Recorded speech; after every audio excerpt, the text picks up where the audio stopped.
Shalom, shalom, beloveds. Mashalom Kai.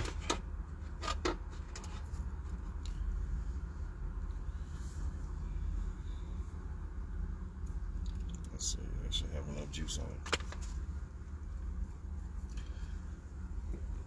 So we're gonna jump into it. I have to jump into it real quick, right? Got some things I want to show you. We're gonna talk about it. Just kind of, put it out there so you can see it, right? Because as we see that time, the times that we're in are very odd times. I also seen that the reason that this sparked is because the reason behind this live, shall I say, is because I seen that they was talking about the Vatican, right? Let me see the picture. Let me see if I can get the picture first. I think I took a screenshot of it.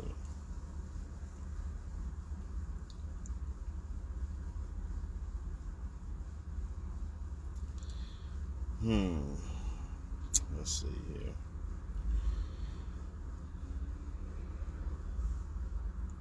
It's not on this one. Hold on, let me check on if it's on this one. Let me see. So it's not on this phone or this one. I could have sworn I took a screenshot of it, which is very odd to me. But so the Vatican was saying that because I can't remember the number offhand. I think it was they said they've been waiting 1,000. They said they've been waiting 1,891 years, if I'm not mistaken, something like that. But the whole thing is that the Vatican said that they're trying to say that they come out and they're telling the truth now, talking about that that Jesus' second coming is not coming or whatever. You know what I'm saying? And so in the midst of it, I find it funny because it's like, when has the Vatican ever told the truth about anything? You know what I'm saying? So that's very odd to me. You know what I'm saying? So it's like, if the Vatican ain't telling the truth about whatever, then it's like, you know what I'm saying? Why now would they come out and tell the truth, right? Now, the thing about it is, the reason I wanted to screenshot it is because if you could see, there are key parts in the article that stand out. And this is one thing I want to say. The first thing was this, is that if the Vatican is coming out saying that, right, but we know in the Quran they have the Al-Mahdi. So they don't speak about the Al-Mahdi. Nobody's talking about that. Nobody's talking about Brahma, you know what I'm saying, Krishnu, you know what I'm saying, Shiva. Nobody's talking about these people, you know what I'm saying, these gods or nothing like that, right? So now, using critical thinking, it would be like, why is everybody going, you know what I'm saying, after a certain religion so hard? Now, even in the midst of dealing with that religion, they end up trying to put Christianity, you know what I'm saying, which is subjugated underneath, you know what I'm saying, Roman Catholicism, you know what I'm saying, which is Romanesque or Grecian practices, right? Then they give us, you know what I'm saying, the white Jesus, you know what I'm saying, Caesar Borgia and all this type of stuff. And then so now when the truth pops out, then it's like, okay. And now it's like, well, no, you know what I'm saying, that religion don't really exist. There's no such thing as, you know what I'm saying, the HaMashiach or whatever. So then that makes it be like, okay, well, then there's no proof that, you know what I'm saying, Yahweh exists, right? So this is the action that they're trying to take.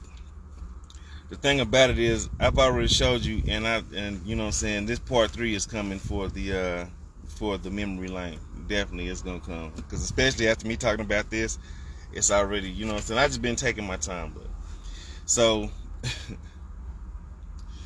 the fact that they have it to where they're trying to make it seem like that the Most High don't exist is already like a staged attack. You know what I'm saying? A staged event that they're trying to have people to be swayed in confusion, right? Okay, so one thing is this, is that they say that the second coming of the Mashiach won't happen. So this shows you that there was a first time that he was here. If the Vatican, if we going by what the Vatican say, they said they're going to tell the truth. So then that means that the second coming, he's not coming. So then that would mean that there was a first coming. So okay. So now that there's a first coming and it's very much real, they're talking about the second coming. Then this will be like, okay, so then why are they trying to do all this other stuff with the CERN and all this type of stuff, right? Now, I had a old video I had did, and I was looking through my videos earlier, trying to figure out which one it was. You know what I'm saying? I wish it let me do them like YouTube, where you can do the little scroll bar and it'll show you the images that's being displayed at that minute or that second, right? But it's not. So it's like I still gonna have to go back and look over some of these old videos that I have in the mystery school in order for me to find the video that I have, because they ended up taking it down off of Instagram. They took the link, you know what I'm saying, and everything. The link was the one that was talking about the whole psyop that they're doing in order for them to go ahead and deflect, you know what I'm saying, the second coming of the HaMashiach, which is the Christ. So whenever they're trying to go through that much level to be able to do that, especially when they said that that's what the reason why Project Blue Beam exists and everything like that, you know what I'm saying, because it's all part of the psyop to make it seem like that, no, it's not, it's, you know what I'm saying, gonna happen or whatever, which is the which it speaks about in Revelations, you know what I'm saying. I think it's Revelations 13. I don't remember what verse it is off the top of my head, but I know it is probably around 25, if I'm not mistaken. Let me see. I try to ballpark it, but let me go ahead and be accurate, right? So let me go into Revelations. Revelations 13, the verse that states about basically them being able to do wonders, you know what I'm saying? Oh, not 13:25, my bad. It would be 13 and let me see here, because it does not go to 25.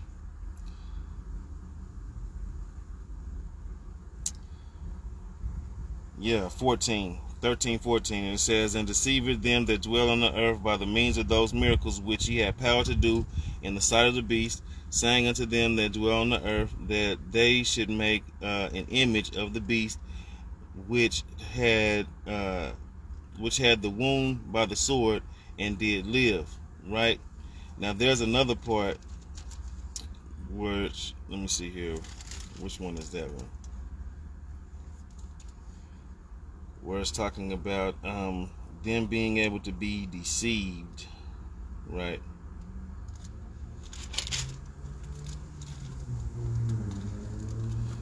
Let me see.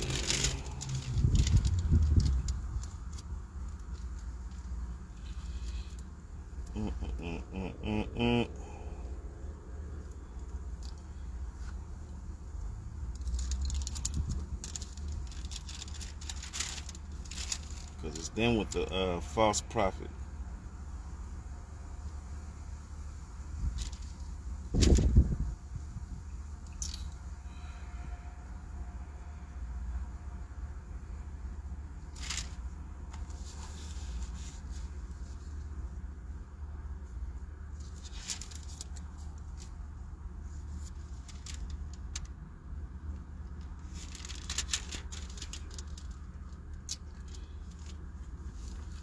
Let me see here.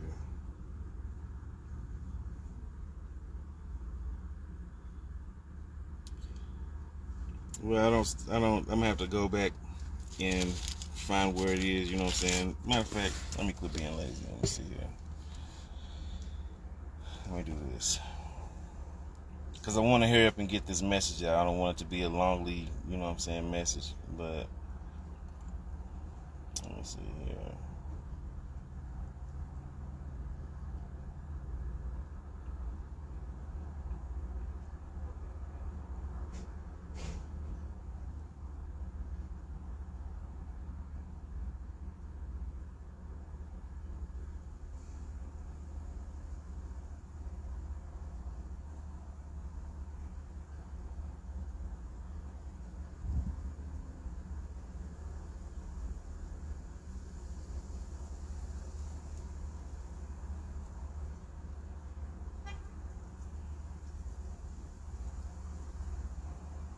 Okay, let's see here.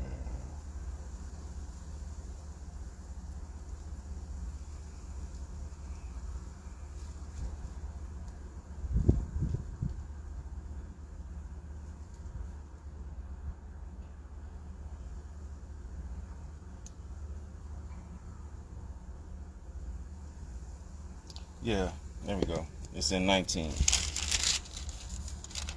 So it's in 1920. Get your pages right. So in 1920, let me see here. 1920. That's 20. There we go. 1920, it says, and the beast was taken, and with him the false prophet that wrought miracles before him, which deceived them that have received the mark of the beast on them and worshiped the image. These are both cast into the lake of fire, right? Okay. So, real quick, I want to play some stuff and let you hear this. You know what I'm saying? There's a thing that is called the Roman law. And let me look this up first and let you see it.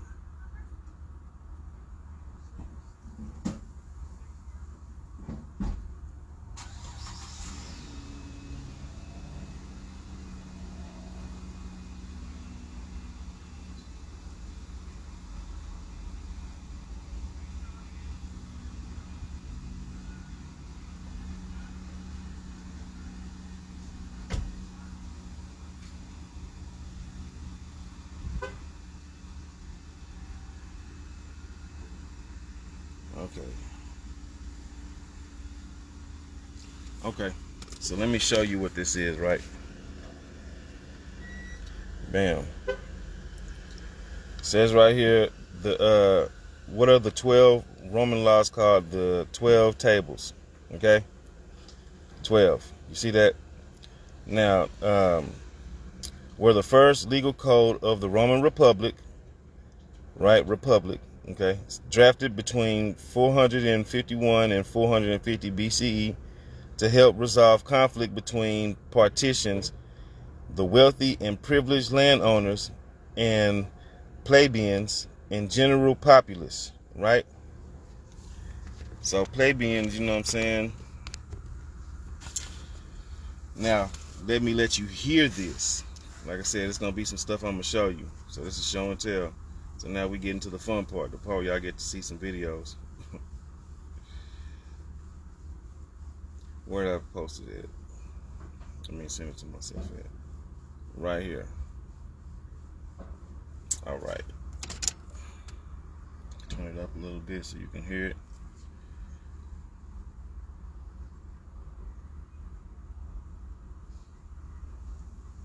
No, don't do that. Go ahead and send me to it. You're like you don't want to send me to it.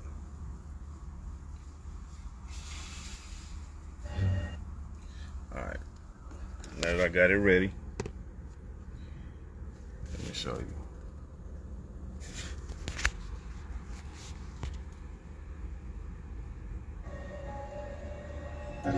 Message. The ancient Romans had a saying in their law that said, quote, "Let them who wish to be deceived be deceived." Quite simply, the Roman law was, if you're so stupid you want to be deceived, go ahead. If you had any brains at all, you do your homework and take many, many days and hours, the kind of thing that Sir Lawrence Gardner does. Spend a lot of time researching, studying, and then you're going to find out, yes, what we're faced with in this world is consensus reality. It has very little to do with the real truth. The real truth, you better wake up and find out, has been around you all of your life. You just didn't see it. Okay, so that's one.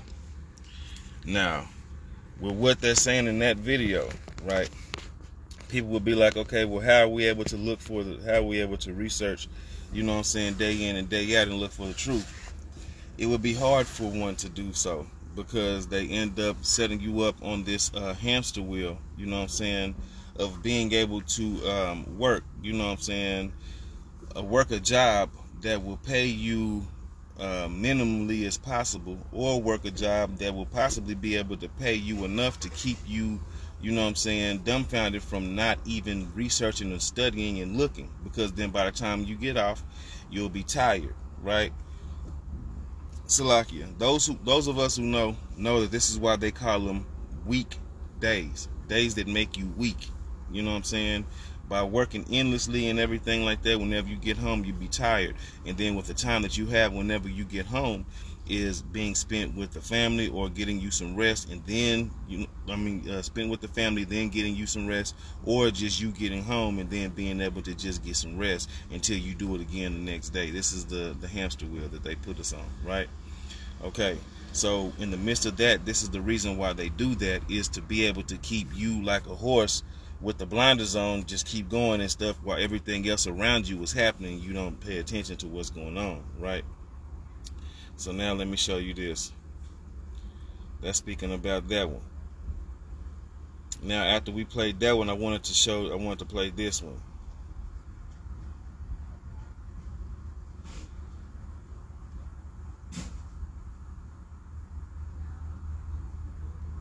And then we're going to go down the list. I got them all out of order, but it's fine. Oh yeah, got to play this one.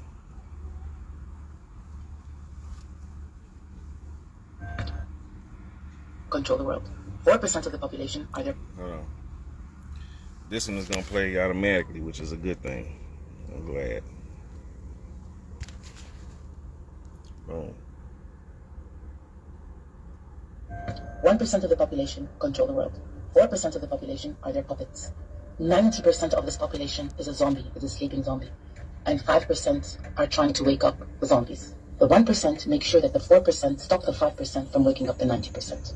This is not a war between two religions. This is not an ethnic war. This is not a racist war. It's none of these. This is the oldest trick in the book. Divide and conquer. This is what war does. They create the division. They make sure you are racist. You're controlled by fear. You are breathing hate in order to divide so they can conquer. Do you know how a magician does his trick? So basically he has a plan, and in order for him to do the trick without you noticing, he does this loud and thing here so that it distracts you constantly. While this is happening, he slowly creeps up from behind to implement his magic trick, and then magic. That's exactly what the politicians do. They are distracting us with, we are not human, and this is a human, this is not, this color, this race, this religion, in order for them to just start implementing their agenda. None of these leaders, look who are leading us, care about us. None of them. I mean, they've proven it one too many times. They create the problem, okay, they create it, and then for them to implement the solution, or to implement their plan, they call it the solution. How do you think we're all about vaccines and COVID? How do you think now we're carrying these phones with all our information on it? Why do you think banks are going cashless? And now it's gas. And where's this gas? In Gaza. If 90% wake up, do you know what will happen to that 1 and 4%? Kapoof, they can no longer lead 95% of power. Please wake up. 1% of the population control the world. 4% of the population are their puppets. All right. 90%. Okay, so now let's go to another one, right? I think I want to play this one next. Nostradamus saw in his future 3 men that he called antichrists. One was Napoleon, the second one was Hitler, and the third one is the one that is to come, who is said to be the worst of all because he will learn from the mistakes of the others. A very dangerous person. He didn't like the term Antichrist. He said it was a Christian term and it was not exactly what he meant. But he said if you think of Christ as representing people, humanity, then Antichrist is someone who does terrible things against humanity, against people. And it can be the type of personality like Genghis Khan or Attila the Hun, the type that doesn't care anything about what it's doing, it only wants power. So this is what he meant by an Antichrist. But the third one, he gave us a great deal of information about him because he wanted us to do something to stop the man. He said, in the Bible, in the book of Revelation, and other books in the Old Testament, the people saw the same things that he saw. The prophets did. They only put them in their symbolism they could understand in their time, but they all saw the same thing. And that the man he refers to as the Antichrist is the number 666 in the book of Revelation, called the beast. Of course, he said 666 also refers to his connections with computers. So there's a lot more to it. But he has been predicted as far back as Bible times. So he said he has a destiny to fulfill. He has to come, but after he comes, what happens after that is in the hands of mankind. Do we allow it to go through the worst case scenarios, or can we lessen it? That's the point. But the man is alive now, and he has his destiny to fulfill. We were given a lot of information about this man because he is so important. We have his horoscope. He was born on February the 4th, 1962, in Jerusalem, but he's not Jewish. And his parents were killed during the Israeli war, and when he was about 6 or 7 years old, and he was raised by his uncle. His uncle is a very evil man, and we have had many people see him, and we have, in my work, and we had one woman who was able to put together a police composite picture of the uncle and of the Antichrist. She was a psychic who had worked with police on many cases, so she knew how to do the police composite kits. But the uncle took the young boy and was raising him as his own. What the young boy doesn't know was that the uncle had his parents killed, so he could have him for his own. And he has gotten together a very powerful group of rich Arabs in the Middle East, and they've been taking care of this young boy and grooming him for the role he is to take. It's a very powerful group of people that control everything that happens in the Middle East. They're the puppet masters behind the scenes. Nostradamus said, by the time 7 puppets arise in the Middle East, you will realize what is happening, that they are not the real leaders of the countries, but they are the puppets being manipulated by the puppet masters behind the scenes. The young Antichrist went to college in Egypt, and we were working on this at the same time he was in college, so we were shown several scenes of him in college. We knew where he was living. We had all this information.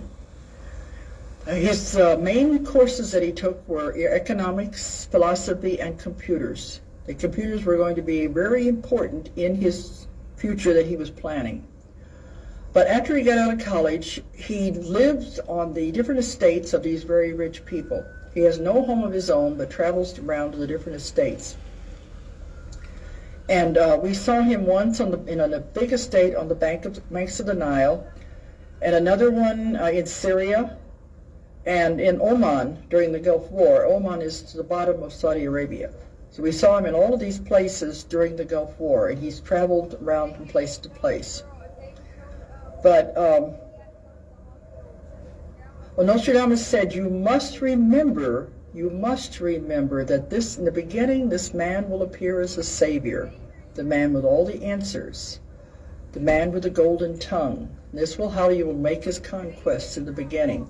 But he said, you must remember he's not what he appears to be. He's the wolf in sheep's clothing. Because by the time people realize what is happening, then everything will all come out. We were told in 1995, if you were watching, you become aware of these people and what they are doing. And of course I get lots of mail from people trying to tell me who they think the Antichrist is. But a lot of the people they have told me about, I think, are members of the group. They're very rich, but I don't think they are the Antichrist because they don't fit all of the other criteria.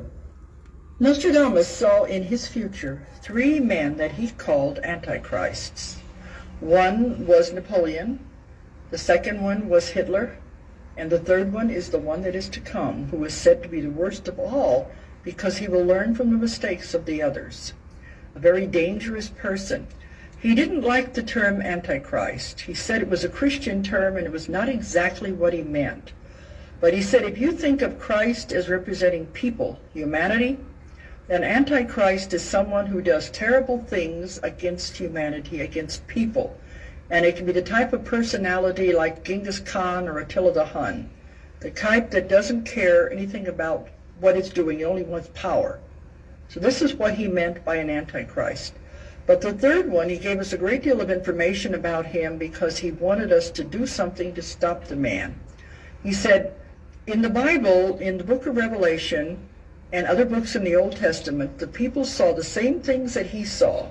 The prophets did. They only put them in their symbolism they could understand in their time, but they all saw the same thing. And that the man he refers to as the Antichrist is the number 666 in the book of Revelation, called the beast. Of course, he said 666 also refers to his connections with computers. So there's a lot more to it. But he has been predicted as far back as Bible times. So he said he has a destiny to fulfill. He has to come, but after he comes, what happens after that is in the hands of mankind. Do we allow it to go through the worst case scenarios, or can we lessen it? That's the point. But the man is alive now, and he has his destiny to fulfill. We were given a lot of information about this man because he is so important. We have his horoscope. He was born on February the 4th, 1962, in Jerusalem, but he's not Jewish. Okay. I had to play it back one more time because it says February the 4th, 1968. Right? I'm sorry, 1962, my bad. So let me see something.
It ain't really given to many people, you know what I'm saying? I mean, it's given some people, but it's not. Let me show you so y'all think I'm, you know what I'm saying, yanking your chain.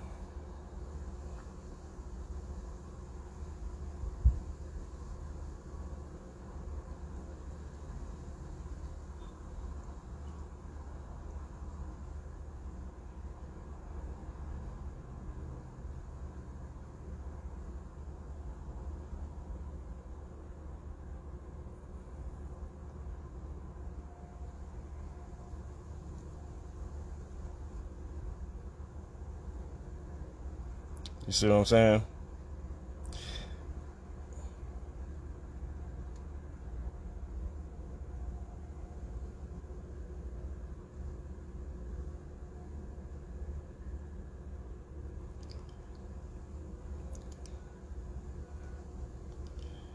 Ethan Abram, like Abraham.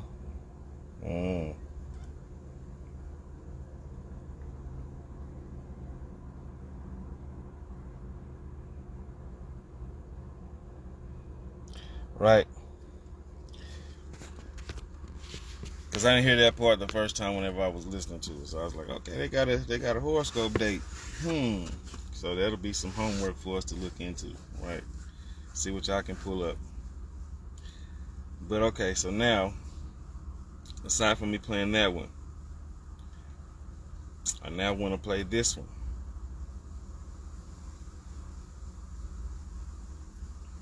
Let's see here.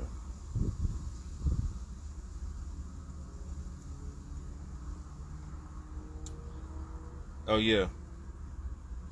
I gotta skip this one and then go to these two and then go back.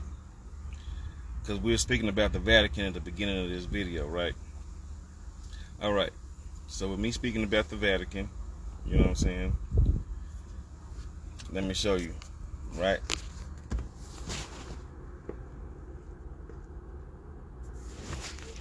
So me speaking about the Vatican, this is what they are trying to hide. The book Russian Icons, Father Vladimir Ivanov recently rediscovered. we find the most interesting collection of Christian icons. It is of high interest for two reasons. Number one, it depicts the various Christian icons as black. And number two, this is not found in Western Europe, but well in Eastern Europe and Russia. This means that black people were venerated as deities from Spain to France, Italy, Germany, and all the way to Russia. In sum, all over Europe. There are at least 500 black Madonnas in Europe, not counting the ones hidden in the Vatican, 128 in France alone, and you need to remember that these icons survived multiple waves of iconoclasm. This means that in the past, they would have been ubiquitous throughout Europe, before the great artists like Michelangelo and Leonardo were commissioned to start painting the classic Europeanized face of Jesus that we know today. So then, as always, if we ask the critical questions, if the mainstream historical narrative is true, and that black people have never achieved anything of note in history, why then were they depicted and venerated all over Europe? Even more intriguing, what were black people doing in so many depictions, descriptions, sculptures, and plays in Europe at all? For those who have been listening, it is simply because they were present in such numbers, and it yielded such influence that even the planned erasure and systematic destruction of the icons survived from Western Europe to Eastern Europe, from Germany to Italy. In the book Russian Icons by Father Vladimir Ivanov, recently rediscovered. Okay. So now, they said that they have that hidden, they have a lot of information hidden where? The Vatican. Okay, the same Vatican that said that there's not going to be there won't be a second coming, you know what I'm saying, of the HaMashiach, right? So, like I said, that would mean that there was a first HaMashiach that has been here, right? Now, with what, I forgot what her name is, you know what I'm saying, it's Betty something, but with what she just got through talking about, she was saying that they have an Antichrist, right? So this would mean somebody that's anti of something. Anti would be able to be the opposite of something. So we know for a fact that they said that he was born, you know what I'm saying, to a Jewish family, but he's not Jewish. So this obviously would mean that the sequential, you know what I'm saying, espionage of the Ashkenazi Jews, the Khazarians or the Grecians, you know what I'm saying, that they have set up, have taken power to be able to set up the beast system for the beast system to be able to give power to the Antichrist, right? Okay, let's keep that in mind. So this is why I'm saying, because a lot of people is like, well, you know what I'm saying, it's not about our history and all this type of stuff. We're looking to figure out the parts and pieces that's in the book that have, you know what I'm saying, things that are revelatory, like things that can reveal, you know what I'm saying, and that have, you know what I'm saying, in alignment with our truth of our life, because they had taken our truth and scattered it around a lot of many different places, right? So this is what I'm saying. So this is why people are so quick to jump and be like, oh, okay, but this is why I showed you the thing about the Roman law first, where it's like, you know what I'm saying, to keep people dumbfounded and then just go ahead and keep doing what they're doing. So we know that there's an empire that's doing what they're supposed to be doing, you know what I'm saying, in order to keep the people dumb and people dumb down, let me say that, right? Okay. So now I need to play this really quickly. Hopefully it'll go. We all know February is Black History Month here in Babylon. So as a Gentile, I'm here to profess, black people, you are Israelites, you are the chosen ones, you are a prestigious people. Your history is in the Bible. In order to better understand why you are Israelites, I'm going to bring forward two witnesses from Deuteronomy 28. And if you're not familiar with it, Deuteronomy 28 outlines the curses of the Israelites for not hearkening unto the voice of the Lord. Now I'll bring forth my first witness from Deuteronomy 28 and 15. But it shall come to pass, if thou wilt not hearken unto the voice of the Lord thy God, to observe and do all his commandments and his statutes, which I command thee this day, that all these curses shall come upon thee and overtake thee. So, because you didn't keep your end of the covenant, follow the law, statutes, and commandments, you've been cursed. Let's take a look at one of those curses and see if it applies. Deuteronomy 28:66 reads, And thy life shall hang in doubt before thee, and thou shalt fear day and night, and shalt have no assurance of thy life. Now, I don't know about you, I live in America, black people have no assurance of their life, and it's because you're Israelites. We all know And then it said February, Black History Month, and then it's talking about the Antichrist's birthday is in February. That's something to kind of think about, right? Okay, so now I can play this one. This the video that I was wanting to play for y'all to show y'all this as well. Y'all need to listen to this. To be one of the wildest things you've ever heard in your life. This video is for entertainment purposes only. If you've never heard of The Secret, it's said to have been written by the Rockefellers. But look, I thought this was crazy. This is what the ChatGPT AI responded when I asked it to type out The Secret for me. I ended up finding a video of this woman right here reading it. The Secret was created by none other than the Rockefellers, and maybe even someone even higher than them, let's be honest. But this is their secret in their closet, things that they wanted to follow. And if you're a conspiracy theorist or a critical thinker and you're aware of what's been going on in the world, you're going to know exactly how suitable this is. This is written word for word, and I want to read it to you. Okay, so bear with me. The secret, an illusion, it will be so large, so vast, it will escape their perception. Those who will see it will be thought of as insane. We'll create separate fronts to prevent them from seeing the connection between us. We will behave as if we are not connected to keep the illusion alive. Our goal will be accomplished one drop at a time so as to never bring suspicion upon ourselves. This will also prevent them from seeing the changes as they occur. We will always stand above the relative field of their experience, for we know the secrets of the absolute. We will work together always, and we will remain bound by blood and secrecy. Death will come to he who speaks. We will keep their lifespan short and their minds weak while pretending to do the opposite. We will use our knowledge of science and technology in subtle ways so that they will never see what's happening. We will use soft metals, aging accelerators, and sedatives in food and water, also in the air. They will be blanketed by poisons everywhere they turn. The soft metals will cause them to lose their mind. We will promise to find a cure from our many fronts, yet we will feed them more poison. The poisons will be absorbed through their skin and mouths, and they will destroy their minds and reproductive system. From all this, their children will be born dead, and we will conceal this information. The poisons will be hidden in everything that surrounds them, and what they drink, eat, breathe, and wear. We must be ingenious in dispensing the poisons, for they can see far. We will teach them that the poisons are good with fun images and musical tones. Those they look up to will help. We will enlist them to push our poisons. They will see our products being used in the film and will grow accustomed to them and will never know their true effect. When they give birth, we will inject poisons into the blood of their children and convince them that it's for their help. We will start early on when their minds are young. We will target their children with what the children love most, sweet things. When their teeth decay, we will fill them with metals that will kill their mind and steal their future. When their ability to learn has been affected, we will create medicine that will make them sicker and cause other diseases, for which we will create yet more medicine. We will render them docile and weak before us by our power. They will go depressed, slow, and obese, and when they come to us for help, we will give them more poison. We will focus their attention toward money and material goods, so many never connect with their inner self. We will distract them with fornication, external pleasures, and games, so that they may never be one with the oneness of it all. Their minds will belong to us, and they will do as we say. If they refuse, we shall find ways to implement mind-altering technology into their lives. We will use fear as our weapon. We will establish the governments and establish opposites within. We will own both sides. We will always hide our objective but carry out our plan. They will perform the labor for us, and we shall prosper from their toil. Our families will never mix with theirs. Our blood must be always pure, for it is the way. We will make them kill each other when it suits us. We will keep them separated from the oneness by dogma and religion. We will control all aspects of their lives and tell them what to think and how. We will grow them kindly and gently, letting them think that they are guiding themselves. We will foment animosity between them through our factions. When a light shall shine among them, we shall extinguish it by ridicule or death, whichever suits it best. We will make them rip each other's hearts apart and kill their own children. We will accomplish this by using hate as our ally, anger as our friend. The hate will blind them totally, and never shall they see that from their conflicts we emerge as their rulers. They will be busy killing each other. They will bathe in their own blood and kill their neighbors for as long as we see fit. We will benefit greatly from this, for they will not see us, for they cannot see us. We will continue to prosper from their wars and their deaths. They shall repeat this over and over until our ultimate goal is accomplished.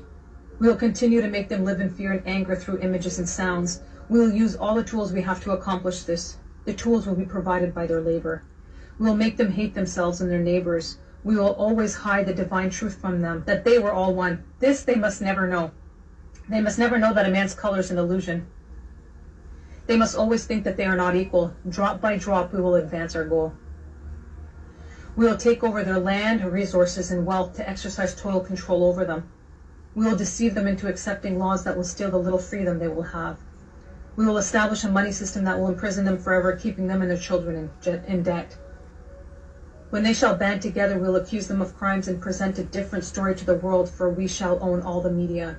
We will use our media to control the flow of information and their sentiment in our favor. When they shall rise up against us, we will crush them like insects, for they are less than that. They will be helpless to do anything, for they will have no weapons. We will recruit some of their own to carry out our plans. We will promise them eternal life, but eternal life they will never have, for they are not us. The recruits will be called initiates and will be indoctrinated to believe false rites of the passage to their higher realms. Members of these groups will think that they are one with us, never knowing the truth. They must never learn this truth, for they will turn against us. For their work, they will be rewarded with earthly things and great titles, but never will they become immortal and join us. Never will they receive the light and travel the stars. They will never reach their higher realms, for the killing of their own kind will prevent passage to the realm of enlightenment. This they will never know. The truth will be hidden in their face, so close they will not be able to focus on it until it's too late. Oh yes, so grand the illusion of freedom will be that they will never know that they are our slaves. When all is in place, the reality we will have created for them will own them. This reality will be their prison. They will live in self-delusion. When our goal is accomplished, a new era of domination will begin. Their minds will be bound by their beliefs, the beliefs we have established from time. But if they ever find out they are our equal, we shall perish. This they must never know. If they ever find out that together they can vanquish us, they will take action. They must never ever find out what we have done, for if they do, we shall have no place to run, for it will be easy to see who we are once the veil has fallen. Our actions will have revealed who we are, and they will hunt us down, and no person shall give us shelter. This is the secret by which we shall live the rest of our present and future lives, for this reality will transcend many generations and lifespans. This will be one of the wildest things you've ever heard in your life. This video is for... Right? You heard it. I played that video before in a whole nother live like 2 months ago. But as time is, you know what I'm saying, I'm trying to refresh people's memory, and there's some new people that is like following me, and they like, okay.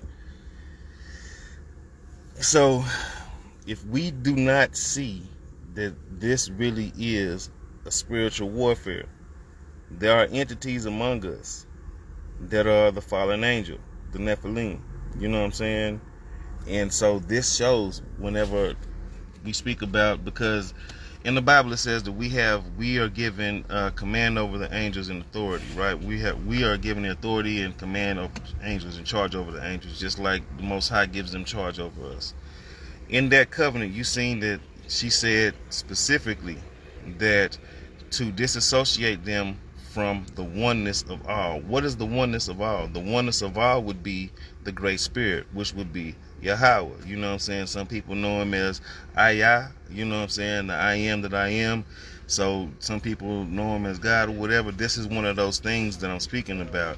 And so this is why they tried to go ahead and keep a division between a lot of the people, and then have them to be able to have the bit in the rein in their mouth, and then drive these people like horses. You know what I'm saying? So there's some more videos I got to show y'all, right?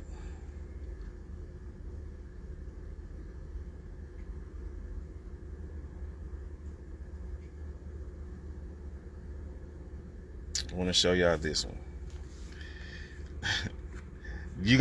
Some of this you're gonna see. Oh, this is why he said he gonna have to do the part 3. I was still gonna do the part 3. It's just I'm just like, well, let me, you know what I'm saying, because it's gonna be a little long, just like part 2 was. But part 3 will actually roll a lot more smoothly than part 2 was. But look, let me show you this, right?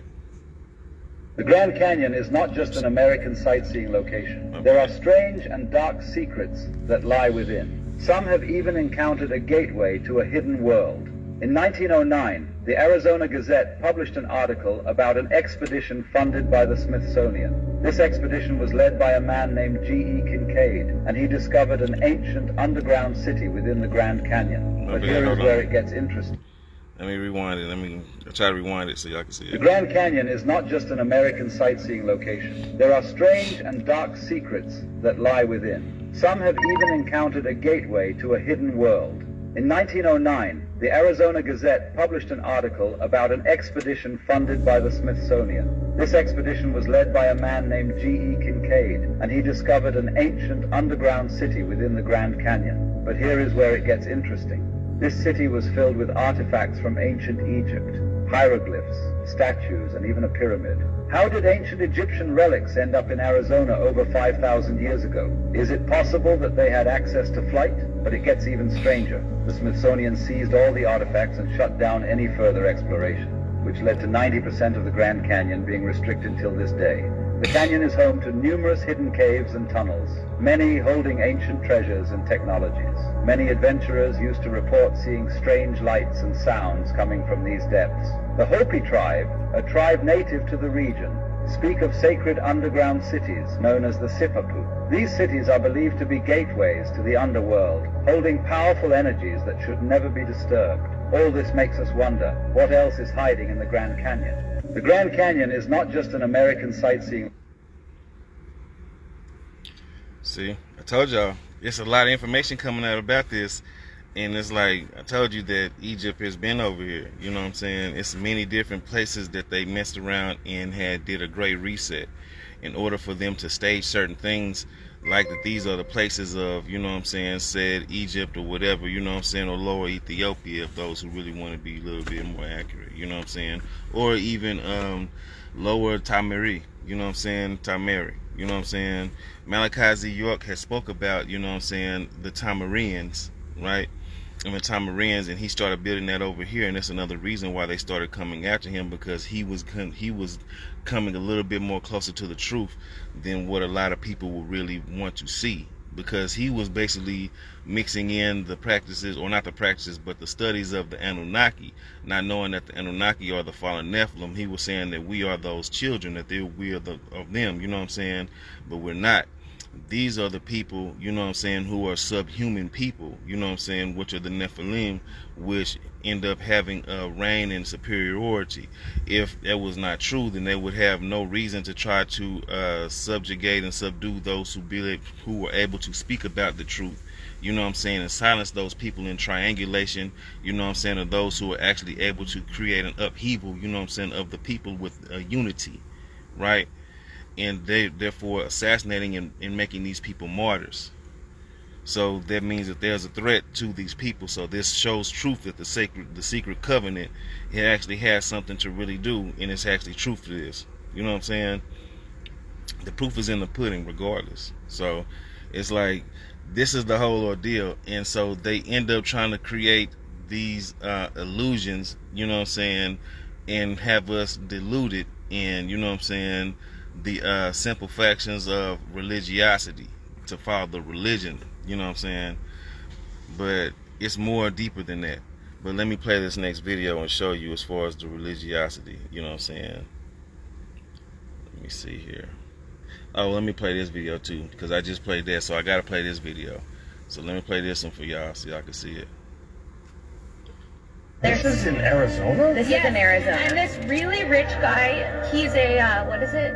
He's a Rothschild. A Rothschild. He bought this town of Felicity and named it after his wife, Felicity. Wait, is this real? Who we think we ran into. Can we make sure that this is real? We visited it. Go for tours of this place. Oh, we did a tour. We did a terrifying. Why? They tried to get us in the center of the pyramid, in the center of the thing, put our foot in the middle, save this thing and make a wish and then sign a contract. And I was like, and we were like, I'm not doing that. And she was like, well, it's the only part of the tour you have to do. And they go to do the tour. And that's when we said, we don't want to do the tour anymore, we're going to leave. And she was pissed.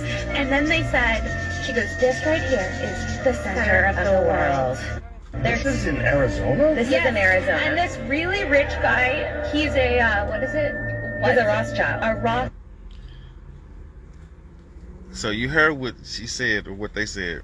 They said in Arizona, the person who tried to have them stand in the pyramid and put the foot in and chant or do an enchanting, you know what I'm saying, an invocation to invoke something, right?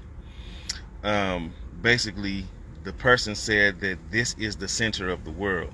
The reason I played that behind the Grand Canyon is because the Grand Canyon is not too far from Arizona, correct? Last time I checked. So this is what I'm trying to show y'all and tell y'all, you know what I'm saying? But there are certain things, let me see here. There's another thing I need to say, I need to show y'all. So we were talking about religious. I said something about religiosity. So let me show y'all this. First symbol that I want to talk about is the headdress that the Pope or the Bishop of Rome wears. That symbol goes back at least 5,000 years. This strange and interesting headdress that the Pope wears is impacted by a god named Dagon. Dagon was a fish god. We have a god who's half fish and half man. So now we see the Pope's headdress, but when turned, you then see he's actually wearing a fish head because he's representing the worship of an ancient Phoenician god. And that very powerful mystical god is still dominating the spirit and the intellectual thinking of religion even to today. The first symbol that I want to talk about is the head. Right? So now you notice something. The fish god looks kind of like Enki or Enlil. Right? So let's get into it. Let's go ahead and show something else.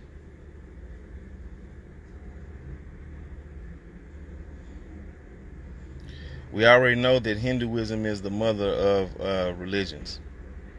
We know that it also is brought by marine spirits because they do, you know what I'm saying, enchantings and stuff like that, in invocations and stuff like that, where they chant over the water and then have the water be sent a certain direction, you know what I'm saying, because these are marine spirits. You see what I'm saying? So look, let me go here. Which one was I trying to do?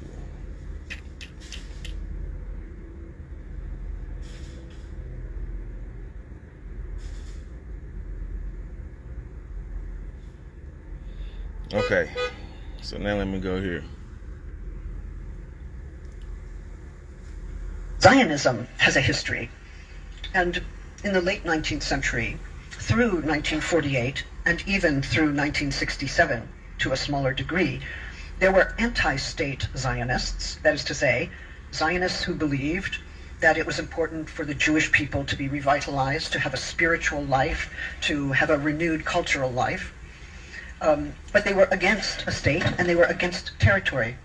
And in fact, there were fights among Zionists about whether or not it would destroy Jewish spiritual values to establish a state and a territory for the Jewish people.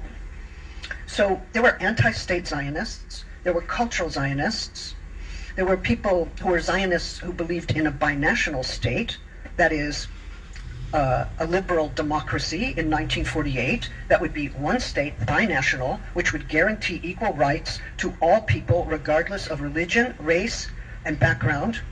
And they were defeated in 1948, the binational Zionists. Now, all of these positions that I'm telling you are part of the history of Zionism are now called anti-Zionism. And they're now called anti-Zionism because the version of Zionism we are asked to accept is a radical, nationalist, racist state Zionism that insists on the demographic advantage of Jews and which has kept the Palestinian people in a state of dispossession, subjugation, and violent subordination for several decades. The subjugated people of Palestine rise up against the state powers. So many Israelis say, oh look, you see, they hate the Jews. It's like, do they hate the Jews, or are they fighting a colonial power? The most effective form of international pressure has been the boycott, divestment, and sanctions movement. It fills in where states fail. And the boycott, divestment, sanctions movement has only grown over time. One of the basic principles of the BDS movement, as it has been formulated by Palestinians themselves, is to target corporations and institutions that are complicit with the Israeli state, not individuals on the basis of their nationality. Let me repeat, not individuals on the basis of their nationality. So it is not against Israeli persons, people who have Israeli citizenship, 20% of whom are Palestinians, by the way, but against corporations, institutions, Israeli state-funded institutions that are complicit with the occupation. That is their stated goal. If, as an anti-Zionist, I say, I would like to see a different state formation. I would like to see a state with a real constitution that was the state of all the people. I would like to see a non-racist state. I would like to see a non-violent state. I would like to see a state that Palestinians are able to build either in a one-state or a two-state formation as they wish. If I say I want to see a state that embodies radical democratic principles and hope for all the peoples who live on that land, which would include the right to return, am I asking for a violent destruction? Or am I asking for a radical restructuring of the state so that it can, for the first time, be a democratic state? So destruction of the state of Israel is not the same as destruction of the Jewish people. No, the Jewish people will be much safer living on conditions of equality with all the inhabitants of the land. They will be much safer if they live equally with Palestinians, and Palestinians are given full freedom, equality, and justice. Zionism has a history. And in the late 19th century, through... Two things that stood out to me in that what she was talking about. The first thing is that she said that the ones that were like basically by Zionists, you know what I'm saying, who wanted to be able to coexist with the people, are the ones that they had wiped out. And then they ended up doing it in 1942. If anybody knows about, 1948. If anybody knows anything about 1948, this is when Israel, or Yisrael over there, was established, right? That's one thing that stands out to me. That's a red flag. Now, the next thing that stands out to me is that she said that there is a very big part of Israel, which belongs to Palestine, the Palestinians. So then this makes sense whenever you know about, you know what I'm saying, Rothschild, you know what I'm saying, the brothers. One was funding, you know what I'm saying, the UK, and the other one was funding France or whatever.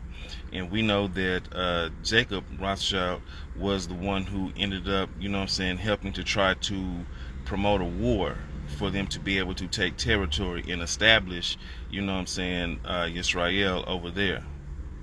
And then for them to plant those people in there to say that they are the Jewish people, the Jewish, not Judaic, they're not Judah, okay? Right, they're not Yahudian, okay? So now let me show you this as well. I said something about the video I played before that, and I ended up going into this one, but I had to get that one out the way because then I'm end up playing this one. Hold on, give me one moment. That's not it.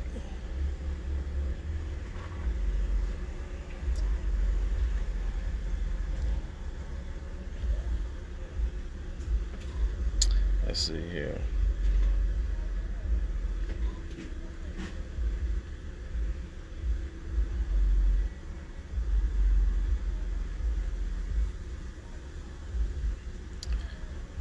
This one right here.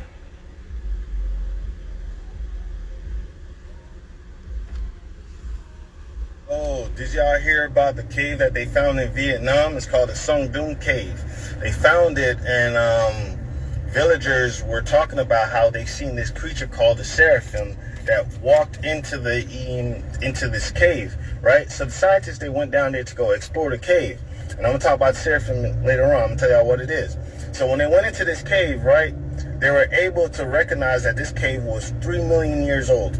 Not only the cave was 3 million years old, it had its own ancient forest in the cave. It's one of the biggest caves they ever seen, about 40 feet. Now, when they was exploring the cave, they also found water. They didn't find a puddle, they didn't find a stream, they found a damn river. Do you know how big a river is to be able to fit in a cave? So when they found this river, right, they started exploring, seeing what it was, checking it out. They realized that the reason why the forest is like this is because of the sunlight coming in.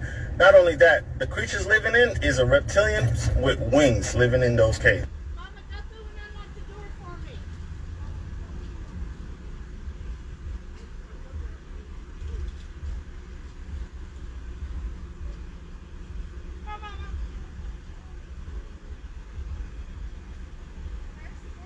Oh, did y'all hear about the cave that they found in Vietnam? It's called the Song Doom.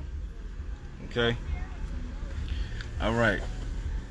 So whenever they speak about in Genesis, And as they speak in Genesis, they speak about basically, you know what I'm saying, serpent.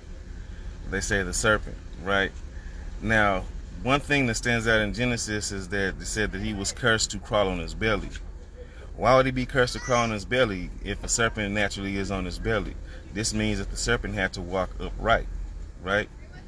Okay. We know that, you know what I'm saying, there's such things as, you know what I'm saying, fallen angels and everything like that, right? We know that there are demonic presences that are among us. Now, there are certain things that old tribes, native tribes and everything like this speak about certain things, you know what I'm saying, to that manner, and they all have different names for these things, right? So what I'm finna show you in these next two videos is there's two different these are two different, totally different tribes, you know what I'm saying, of people, but they acknowledge that there is an entity that basically is like a reptoid, humanistic, you know what I'm saying, being that lives among us. Okay, so now let me see which one is the first one. I'm gonna show you how, which would be this one. Where is it at? It's not that one. Where to go? I got the phone in the way. Let's see. There it is right there. Boom. E alienígena não tem. Como? Alienígena. Alienígena? O que é? Nunca, essa palavra você nunca ouviu falar? Alienígena. Alienígena, não. Isso chama-se Maio Shibu. Isso aqui? Sim. Mancunawabu. Mancunawabu. Sério? Mancunawabu. Mancunawabu é um que mora debaixo da terra. Eu falei, esse aí.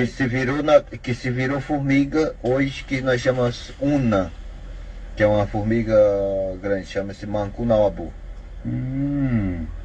Que essa formiga também é perigosa, né, Buina? Se as pessoas ficam mexendo com ela demais, ela leva o espírito da pessoa para debaixo da terra também. Para voltar tem que ser um pajé bem bom. São seres que pode aparecer em luz divina, com a luz do Nishipan.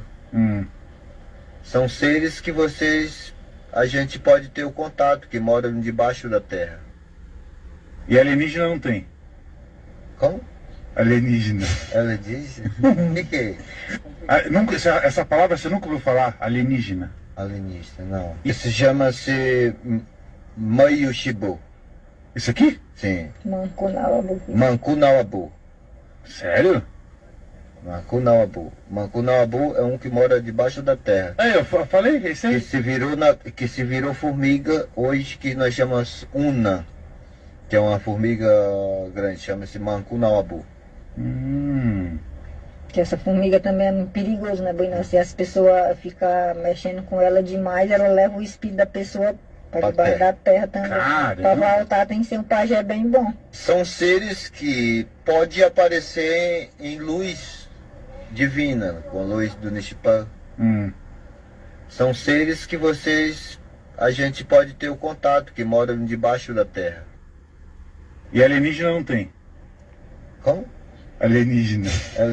Right, and this is the image that they showed him. That's the image that was shown to him, right? Okay. So now let me show you, this is another thing, right? Where is it at? This one right here. These creatures are harvesting us. These creatures are not aliens, Mr. Ike. These creatures are sexually compatible with our women. And what does that tell you? It tells you that they came from here. They are part of us. African tradition says that the Chitauri fatten on the energy that we human beings give them. They make us to fight each other. And when the whole land is drowning in death and fear and terror, when hundreds and hundreds of people are angry and afraid, the Chitauri get fed because they eat what we call the dark power, which is brought about when human beings destroy the planet on which they live. These creatures are harvesting us. These creatures are not alien. See that? Two different, totally different. One Brazil, one Africa. And they know that these beings exist. They got different names for them. Just like people have different names for the Most High. You know what I'm saying? The Great Spirit, right? These things use light. This is another reason it says that they can be of the divine light, you know what I'm saying, or the darkness. We know that, you know what I'm saying, all different color spectrums of lights, the spectrums of light, you know what I'm saying, together end up creating ultra white light. You know what I'm saying? So these beings can appear to look like light beings, you know what I'm saying, thus will give them the appearance of something angelic or something that is heavenly, right? So we know that to be. I don't know why this fly keep coming here, it's crazy, but we know that to be for truth, right? And so we have to keep this in mind, is that there's a thing that speaks about that, and you look it up. Matter of fact, let me show you. And I'm going to show you. Hold on. Just give me a moment. Let me see here.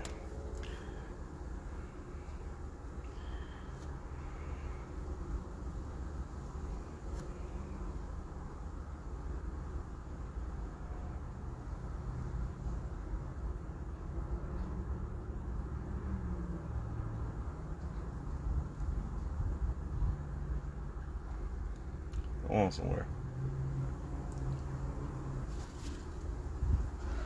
Okay.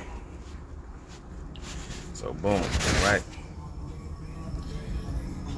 So we know that in the scripture it talks about there were 200 fallen angels, right? Now, whenever you look it up and you see this, you know what I'm saying? Hold on right quick. Let me roll this up.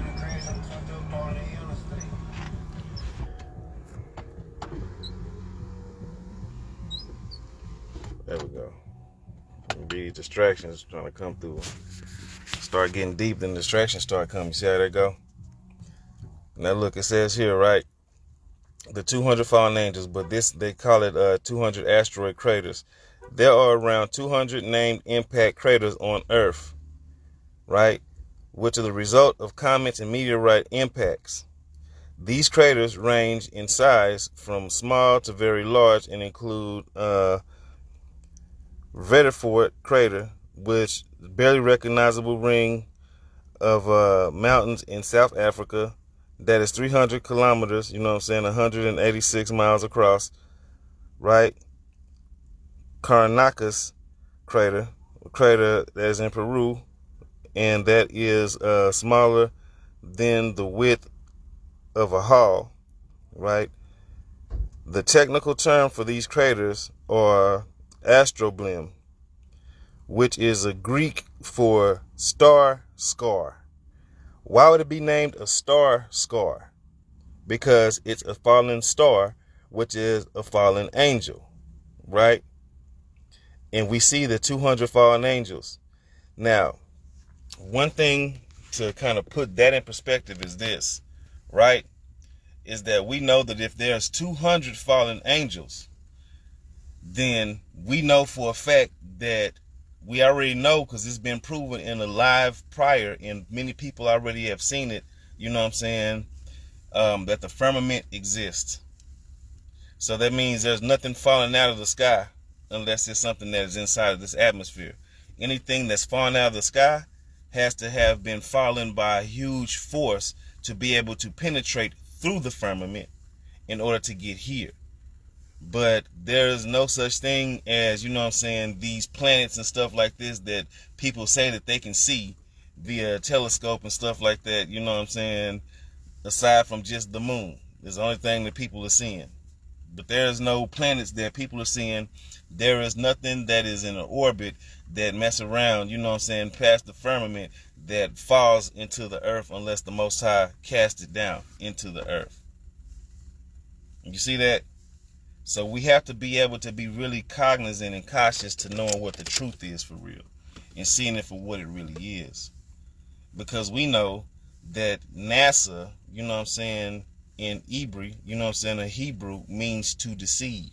We also know that NASA does not specialize in UFOs. They specialize in USOs, you know what I'm saying, unidentified submerged objects. This is another reason why they deal with water. It's another reason why they be over there in Antarctica and all this type of stuff, you know what I'm saying, doing underwater projects. The areas like Area 51 and all this type of stuff are things that really hide technology, not aliens. Some things do have sites that they hide, you know what I'm saying, like Area 59, you know what I'm saying, but they have a lot of these different sites that are around, you know what I'm saying, the realm, that are around the world, right, that hide certain different information, you know what I'm saying, about certain knowledge of certain things. Even in Area 51, there's information that is old, ancient information that they hide as well. They're not going to tell you that. I can't find there's links and stuff like this that I used to have. You know what I'm saying? There's an old phone that I used to have. That phone has since then been compromised. So I cannot give you the stuff that I had on that phone. I wish that I didn't want to upload it into the cloud because I know they would scrub that information. So that's why I kept it on that phone. But it's another reason why, you know what I'm saying, I ended up going through what I went through, and then that phone ended up, you know what I'm saying, having to be, you know what I'm saying, like just, I can't make this up. But regardless, you know what I'm saying, let me roll it down now. It's not a lot of noise, you know what I'm talking about. But so let me get back to the originally scheduled program, right? Now,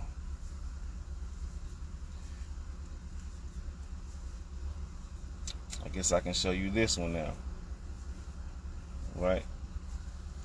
Let me set it up. Let me get it set up for y'all to see. This is another reason why they want us to be able to fear. The thing about it, right, the way that they're able to invoke fear on us is to basically to hide things and then give us the ideology in movies, things that make you fearful, that train us to be scared of certain things, right? So one thing that I can show you or tell you, you know what I'm saying, that can give you insight about it is this, is that there are parents that have like all kind of tattoos on their face. I seen one the other day, and that's what made me think of this, is that there's a parent that had like a skull tattoo on his face. He looked like a demon, but he's holding a baby, and the baby just smiling at him. So I can only imagine that as that child grows up, you know what I'm saying, anything else that looks kind of weird and abnormal, it's not going to scare that child. It's because he's used to seeing certain things that's abnormal. You see how that works? So whenever they mess around and take things and make them appear, you know what I'm saying, they make them appear normal and then take the abnormality out of the things that we see daily, then this gives the grandiose ideology of, okay, there's something outside of ourselves, and now we can make it spooky and scary. So now we can use that to be able to help invoke fear, right? To erase that fear in a person. And then we know that also that fear and love are the two things that will actually help manifest, you know what I'm saying, via its frequential point. So when dealing with, you know what I'm saying, a people, whenever you mess around and you are in a relationship or there's things that you fear, you end up putting that energy in that energy manifested quickly because you are using a high level of fear, which is a lower frequency, but it's a large amount of lower frequential energy. And this is what those lower level beings, you know what I'm saying, feed off of. A higher vibratory frequency being, a child of the light, a child of the Most High, you know what I'm saying, is one that operates in love. Love is a thing that overcomes fear. Because one thing about it to show you, because people say that fear is more powerful than love, but it's not. Love is more powerful than fear, right? Because if a person loves a person, you know what I'm saying, and they really are in love with a person or love their person or their children or their family or whatever, these people will go through endless loops and hoops in order for them to be able to face their fear, in order for them to conquer that fear. You see how that is? It's just like as a person that's scared of guns or whatever, but then somebody has a gun to their child or whatever, then that person automatically, you know what I'm saying, is a fight or flight, so they end up fighting, and this thing pumps and induces adrenaline. Adrenaline is both used for love and also fear. You know what I'm saying? So the adrenaline boost that basically puts it puts the energy into the fear or the love. Now these entities feed off of high vibrational energy as well, but mostly off of lower vibrational energy. So fear is the main thing that they feed off of, because the adrenaline in that fear is a little bit more higher. It has a lot more of flavor, I guess, to these beings. You know what I'm saying? If you could just put it in that type of realm of words, right? So when we know this, we know that this is how these beings are. This is why vampires end up being, we see them doing things in the night and all this type of stuff. You know what I'm saying? In the movies, right? They'll say that these vampires are basically night creatures and things of the night, but it's just things of the opposite, of the adverse. You know what I'm saying? These are things of the opposite. I had to turn the car on right quick, you know what I'm saying, so it don't. But yeah, so when we notice this and we keep that in mind, we also know that the darkness is the main thing that they use, you know what I'm saying, in movies and stuff like that to scare us. Whenever we go to the movie, the setting has to be dark, you know what I'm saying, in order for it to be something to strike fear in us. It has to be, you know what I'm saying, a type of creepy vibe. The mood has to be set, right? The temperature has to be right. This is the same thing that they do in order to invoke fear in us. But whenever we keep in mind that these things exist among us, and we know that, you know what I'm saying, the fallen angels are real, we know truly that the Father is real, you know what I'm saying, and we know that we are, you know what I'm saying, children of the Most High, and we have, you know what I'm saying, inept abilities for real, then this is what will have us to not operate in fear on this realm dealing with these individuals. This is why they try to do that. If you don't believe me, they do the same thing with political pull. You know what I'm saying? They do the same thing with financial pull, right? They talk about this money crisis, okay, and people fear losing money, so it's like now they're gonna be on board and come into agreement with a spiritual contract of something that they had seen. You know what I'm saying? And as they do that, then it's like, okay, well, now I'm in agreement with it, so now it can be done. And then those who have done that, you know what I'm saying, are operating in a thing that's called karmic retribution. You know what I'm saying? Or was it karmic retribution or karmic redemption or something like that? You know what I'm saying? But this is a thing that once I show you what it is and you acknowledge that's what it is, you know what I'm saying, then you come into agreement with it. So now the assignment can be done, because now you are already manifesting, you know what I'm saying, and it is going to be the will that we both align with.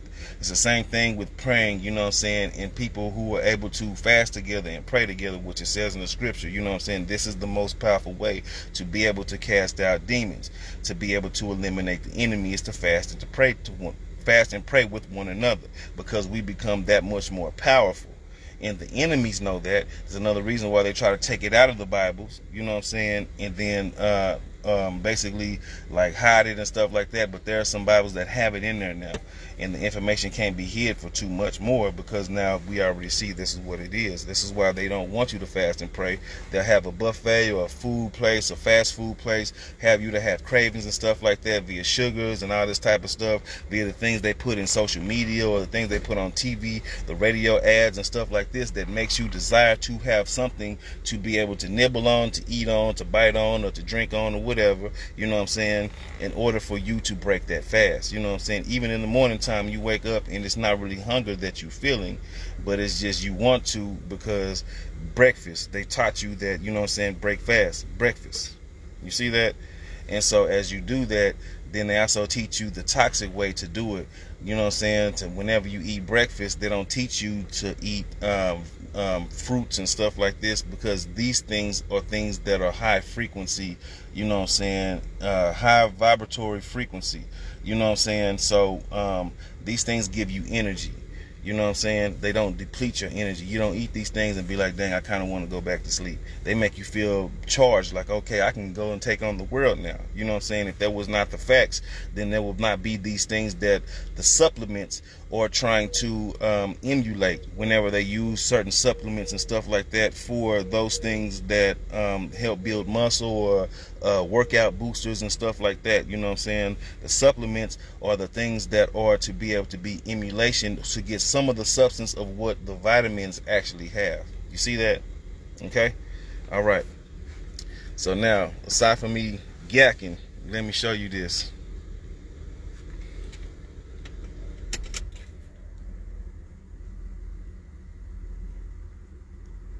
Engineer Warren Shufelt, who discovered a city of reptilians below Los Angeles. In 1933, mining engineer George Warren Shufelt of Los Angeles, California, USA, stated that he had invented a revolutionary new device for exploring underground deposits of oil, gold, and other valuable resources, as well as detecting underground voids and cave systems.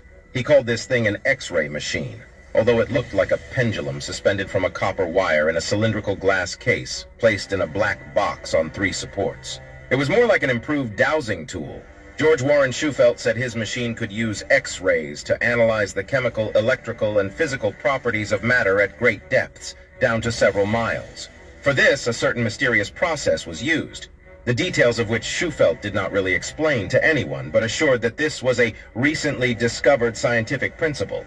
George Warren Shufelt then began using his mysterious device throughout Los Angeles in search of gold and other valuable materials. And one day, when he was working right in the center of the city, his device gave out data showing that there was an extensive system of tunnels underground.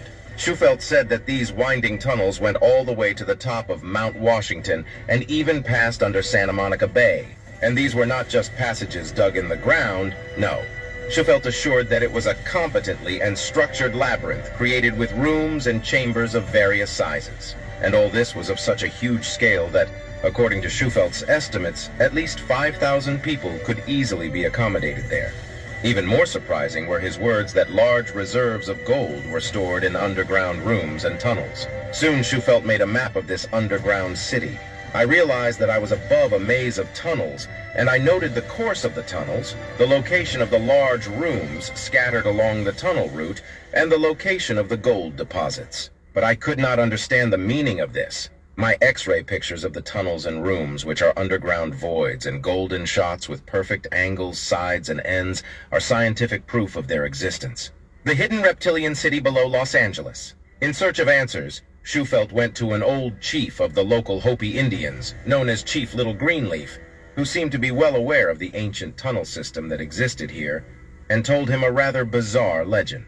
According to Little Greenleaf, thousands of years ago, a race of people once lived here, the ancestors of the Maya Indians, whom he called the lizard people, aka reptilians, because they worshipped lizards as a symbol of long life. This lost civilization was extremely technologically and intellectually advanced far beyond its time.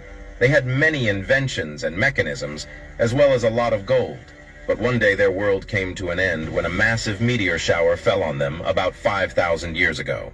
Few survived that catastrophe, and they were saved only by retreating to underground shelters.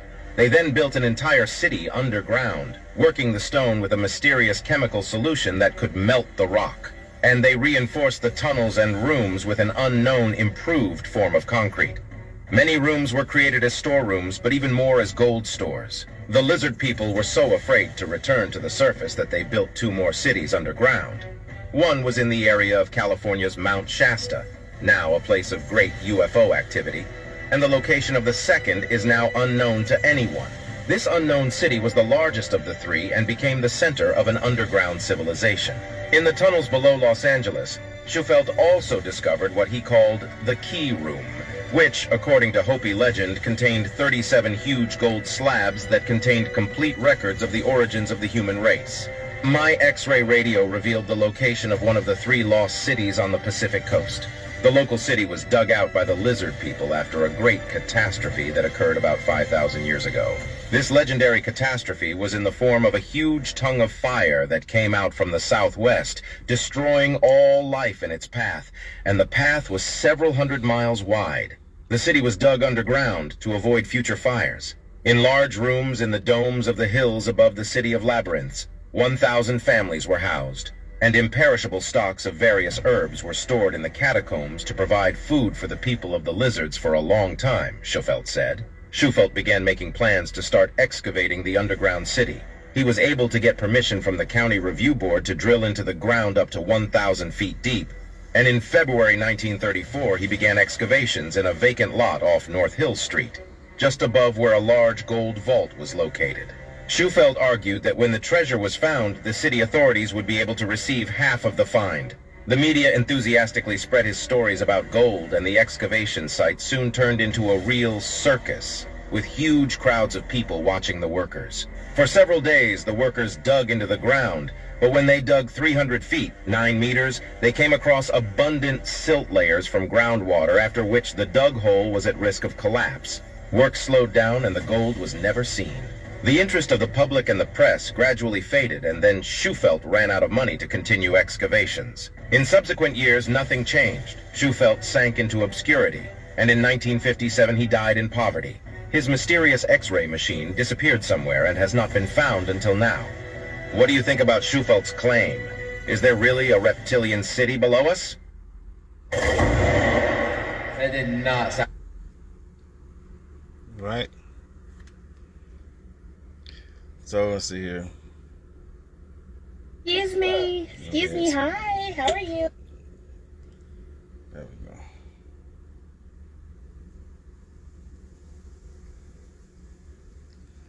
Let's see here.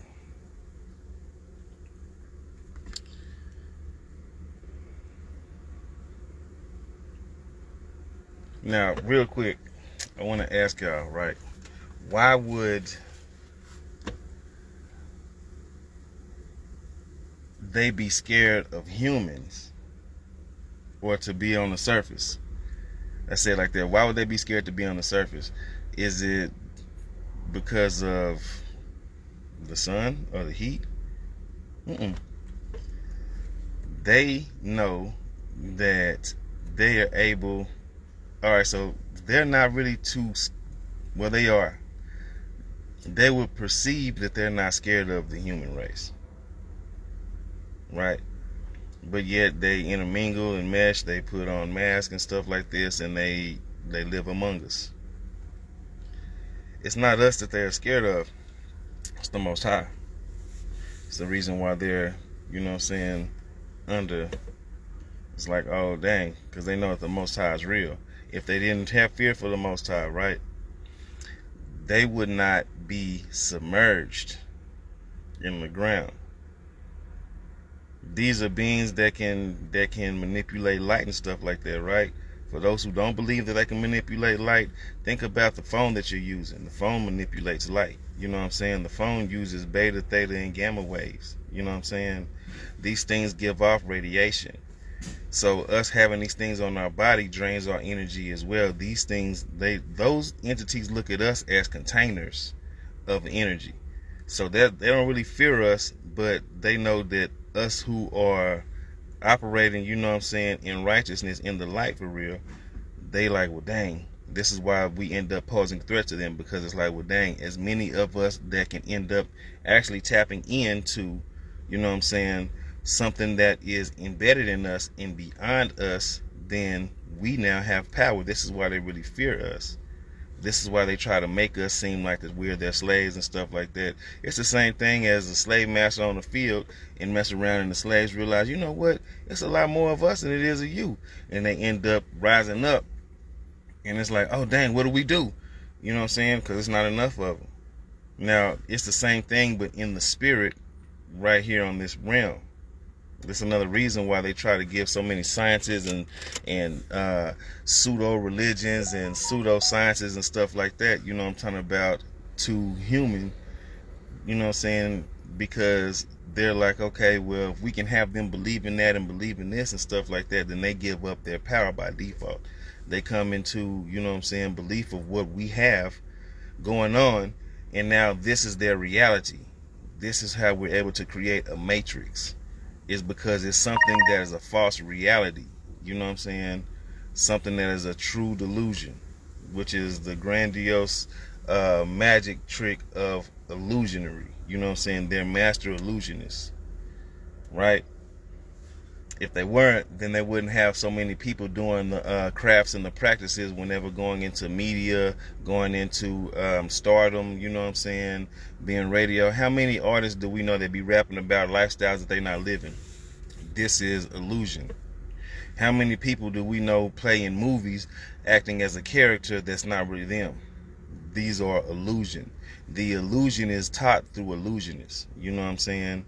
Master illusion is something that's passed down. Another illusion is, you know what I'm saying, like they have given, because it says clearly in the book of Enoch, they're giving women, you know what I'm saying, the teachings of eyelashes and stuff like that and makeup. You know what I'm saying? Now, this is a thing of illusion, because you see that they have now transsexual men, or men that put on lipstick and eyeliner and all this type of stuff to give the illusion of being something that they're not. You see that? I'm not bashing women who use makeup. I'm not saying that. But what I am saying is that these illusions and things are taught. You know what I'm saying? People don't see it, though. So here's another thing I'm going to show you. Another reason why I say that they fear us, because we can tap into certain things. I'm going to show you an example. This is a brother that, you know what I'm saying, has an ability. Let's talk about Simeon Toko for a minute. For those that aren't aware of who this gentleman is, this guy actually displayed actual powers and abilities, all right? The Cabal made several attempts on Simeon Toko's life and were unsuccessful executing him. Simeon Toko is the personification of what we're going to become when this cosmic green Etherian energy engulf us and activate our deoxyetheric acid. This is why it's important to tap into your true primordial mind and remove the glasses that the Matrix wants you to wear. Simeon Toko was referred to as the Black Jesus, or the real Jesus. Now, Simeon Toko helped liberate the Congo from the Portuguese. His timeline is from 1918 to 1984. There's stories of Simeon Toko actually stopping a plane in midair, okay? Which means that Simeon Toko had to have some type of telepathic ability to actually be flying mid-flight and get this plane to actually freeze mid-flight. And Simeon Toko actually did this. Simeon Toko was a miracle worker. They knew he was a miracle worker, and when they caught wind of Simeon Toko, their objective was to come over there and assassinate him. They made several attempts to hurt Simeon Toko, but couldn't hurt him, okay? Simeon Toko literally would regenerate. And at one point, they also chopped Simeon Toko up, right? His body up, scattered his body in different parts, and Simeon Toko still regenerated. When Simeon Toko regenerated, they started yelling, Eo Deus, which means he is God. Stories also indicate that Simeon Toko summoned muscle-bound angels, okay, that appeared in the Congo, and these beings were throwing tanks. Now, Simeon Toko's objective was to actually get the Cabal to realize the treacherous and tumultuous ways, their cynical ways, and what they were doing, all right? And that they were actually going on a path towards destruction. But they wasn't hearing Simeon Toko. So what Simeon Toko told them, in his conclusion, he told them, okay, I see I don't understand what I'm saying, but many will return just like me. That's what Simeon Toko told them, and that's the time that's now. Let's talk about Simeon Toko for a minute. For those that aren't aware of who this gentleman. Okay, so I know some people are gonna be like, oh, that sounds, you know what I'm saying, asinine. It sounds made up and all this type of stuff, right? We have already spoken about it, and you can easily research. There are a lot of people that have certain inept abilities, you know what I'm saying, who they can light up light bulbs with just their energy off their body. Those who are super strong, that can lift up things that is way beyond the human, you know what I'm saying, the human weight spectrum, you know what I'm saying? Those who can do things telepathically. We got people that can mess around. I seen a dude throw cards, just playing cards, and cut into metal and stuff like that, you know what I'm saying? So it's a lot of things that we can do, but just because you cannot do those things does not mean that we do not have the abilities to do so.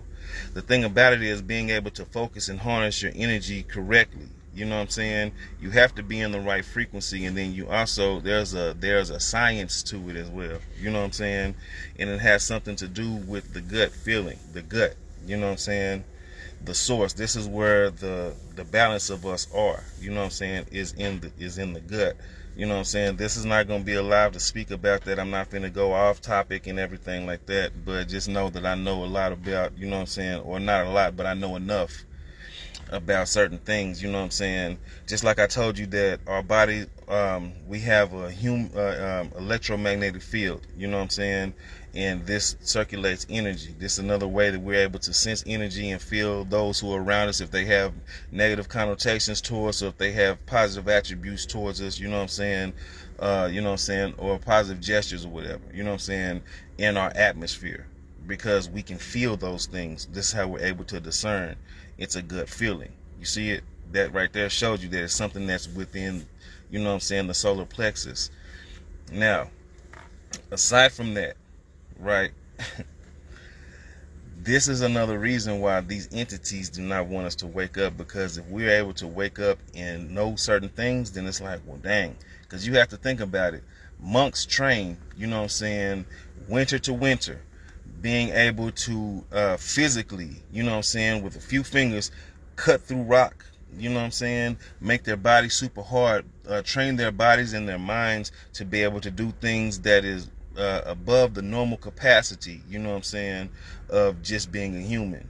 So us knowing this, we know that there's many different things that really does exist, you know what I'm saying, within us. But because we're too busy worried about getting high and doing all this type of stuff and not having a meditative state, you know what I'm saying, not having a strong prayer state, not having a relationship with the source and all this type of stuff, is what makes it easy for us to be able to be invaded, you know what I'm saying, spiritually and physically.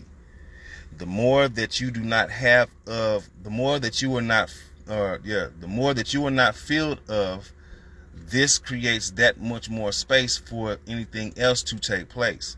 It's the same thing with demons, with demonic attacks. Whenever you are not filled with the spirit, the demon is able to come in, or negative entities are able to come in, dwell around you, and dwell within you to have you do whatever they choose to do, because they're looking for a body. Those things that still travel to earth and stuff like that from whenever the flood happened, because people are like, well, the flood didn't really happen. I'm finna show you some videos of that next. But they'll be like that, the flood didn't really happen, you know what I'm saying, but the flood did happen. And the Most High was washing away a lot of those demonic spirits. Those demonic spirits, because they're not able to get into heaven, are bound to earth. This is why they wander the earth, looking for a body that they can be able to, you know what I'm saying, possess. And if you are not filled with the spirit, then it's easy for you to get possessed. It's the same thing, I think it's in the book of Luke, where I did a video on this, where it talks about that, you know what I'm saying, a demon or wickedness will leave a man, you know what I'm saying, which is a demonic presence, which will leave a man or whatever, will leave the house. Unclean thing will leave the house, and you know what I'm saying, it will end up getting 7 more, which is stronger than it, and try to return it to that house to see if the house is empty. The house is the body of the man, you know what I'm saying, and the reason it's empty is because it does not possess the Holy Spirit.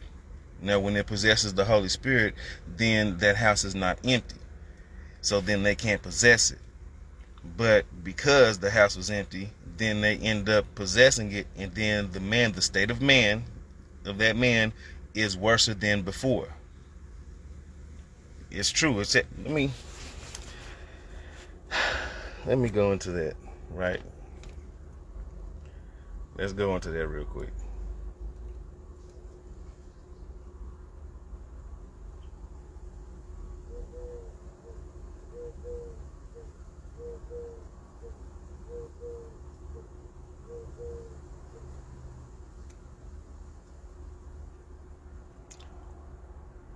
It's Matthew.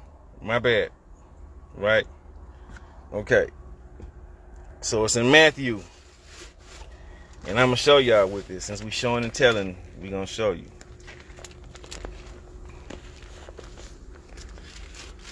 Matthew 12.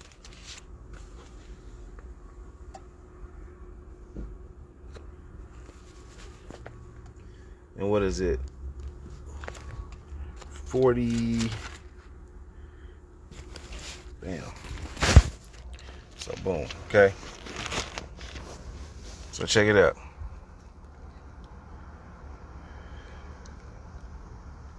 Now it's 43 to 45, and it says, "When the unclean spirit is gone out of man, he walketh to through dry places, seeking rest, and finds none.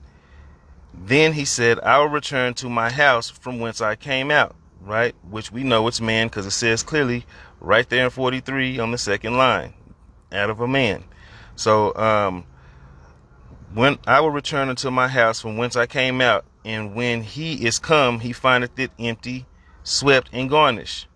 Then he goeth, and he taketh with him seven other spirits, more wicked than himself, and they enter and dwell there. And the last state of that man, is worse than the first. So the last state that he's in, once they took possession of him, is worse than the first when they only had one. Even so shall it be unto this wicked generation.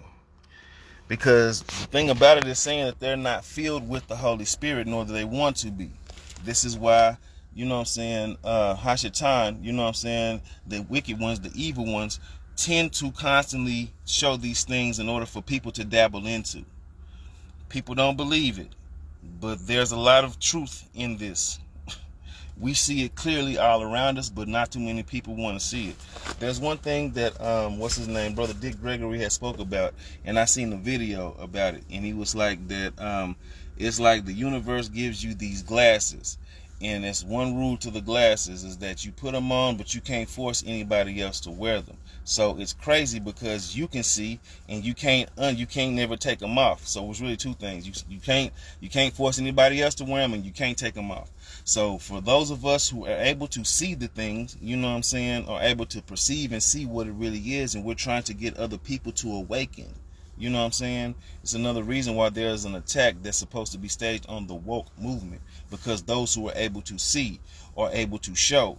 It's the same thing if you people who like Egypt, you know what I'm saying, you Egyptologists and all this type of stuff in the Kemetic sciences, then you see clearly on the walls in the glyphs that there is one that is big, you know what I'm saying, who is giving an eye to those who are small. That signifies that giving them sight to see. Clearly it says in the Bible, those who have eyes to see, let them see. You know what I'm saying? Those who have eyes to see and those who have ears to hear, you know what I'm saying? This also goes into even whenever they have a deal that talks about, that shows about the sun. There's a glyph that shows the sun, you know what I'm saying? And the sun has hands out, you know what I'm saying? Which is giving you the light, which is what the sun is doing. Those rays are to give you light, you know what I'm saying? So just because I am Bible based, you know what I'm saying, does not mean that I have not been through a lot of things in my journey. Like I've told a lot of y'all, I've been through a lot of things in my journey. So I know enough, you know what I'm saying, for me to put the pieces together and be able to explain and expound on these things for many other people to be like, oh, okay. Because too many people are just lost in just the one thing. Oh, this is what this is, and this is this, and it's like, no, it's a lot of things that correlates together. But you have to, the main focus is to be able to seek who the Most High is, and then be able to seek who the enemy is, so you can know everything far in between, which is of the side of good and which is of the side of evil. It's just that simple, right? Okay. So now, let me show you this.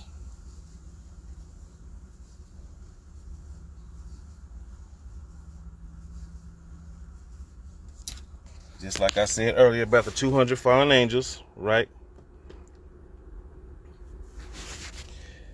Let me show you this.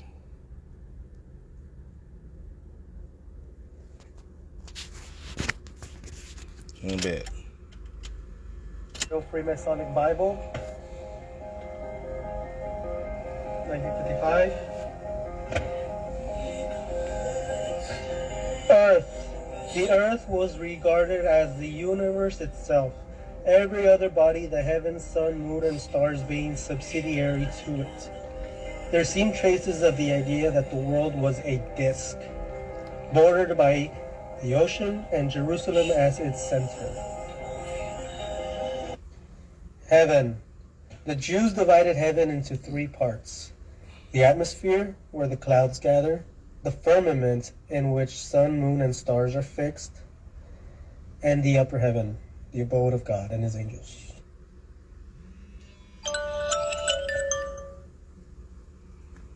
Alright. You don't want to know how I acquired this? A real Freemasonic Bible. 1955. Earth. The earth was regarded as the universe itself. Every other body, the heavens, sun, moon, and stars being subsidiary to it. There seem traces of the idea that the world was a disk, bordered by the ocean and Jerusalem as its center. Heaven. The Jews divided heaven into three parts. The atmosphere, where the clouds gather, the firmament, in which sun, moon, and stars are fixed, and the upper heaven, the abode of God and his angels.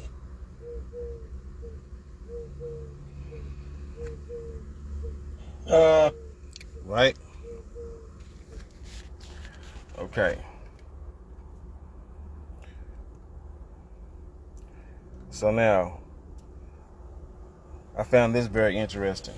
I'm gonna play this one too. This seemed kind of interesting to me.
There we go.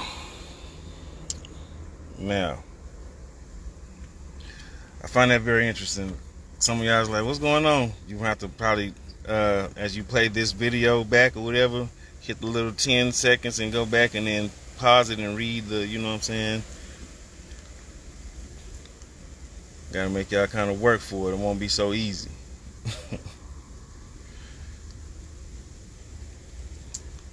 So now, like I said, I told you I was going to play the Noah's Ark thing, right?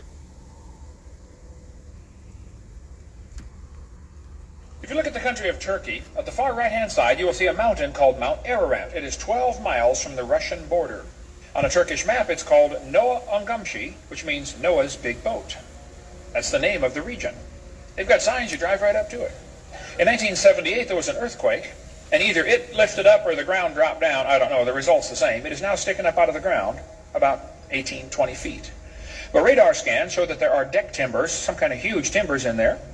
They find iron rivets in there. The ark was bolted together. They knew about iron back then. Not a problem. You can see some of the rivets at the Wyatt Museum south of Nashville, Tennessee. It used laminated wood, 3 layers of wood glued together with a tar-like substance, pitch, made from tree sap. And there's no grain in the wood. Interesting. It's almost like the trees didn't have growing seasons. Apparently, the ark landed close to Mount Ararat, got stuck in the mud. Everybody got off and left, and at some time later, there was a mud flow or a lava flow that pushed the ark down and broke the bottom off. And the ark has apparently moved down several miles from where it used to be. It used to be way over here at the left at a little village called Kazan, which in Turkish means village of 8. Village of 8. Now, wait a minute. There was 8 people on that boat. If you look at the country of Turkey, at the far right-hand side, you will see a mountain called Mount Ararat. You see that? You can look all this stuff up. You can research and check it out. You know what I'm saying? I didn't play this for y'all yet, neither. Let me see it.